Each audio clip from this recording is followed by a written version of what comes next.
രാവിലെ 9 മണി മുതൽ വൈകുന്നേരം 6 മണി വരെയാണ് ഡ്യൂട്ടി ടൈം. അപ്പോൾ ഇതിനകത്ത് സാലറിയെക്കുറിച്ചും അവധികളെക്കുറിച്ചും ഞാൻ പറയാം. സൺഡേ ലീവാണ്.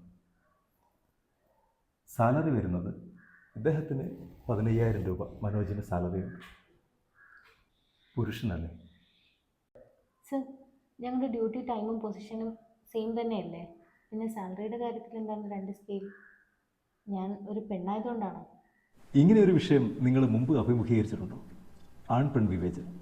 തൊഴിൽ സ്ഥലങ്ങളിൽ ഒരേ ജോലിയിൽ പ്രവേശിക്കപ്പെട്ട 2 പേർ, പക്ഷേ അവർക്ക് കിട്ടിയ ഓഫേഴ്സോ 2 സാലറി സ്കെയിൽ. ഇവിടെ ഒരു വലിയ വിവേചനമുണ്ട്. നമ്മുടെ നിയമത്തിൽ ഇതിനും പ്രതിവിധിയുണ്ട്. 1976 ഈക്വൽ റെമ്യൂണറേഷൻ ആക്ട് പ്രകാരം ഒരു കാരണവശാലും തൊഴിൽ സ്ഥലത്ത് 2 വ്യക്തികൾ ആൺ പെൺ വിവേചനത്തിൻ്റെ പേരിൽ ഒരു കാരണവശാലും അവിടെ എന്ത് പാടില്ല? സാലറി സ്കെയിലിൽ മാറ്റമുണ്ടാകാൻ പാടുള്ളതല്ല.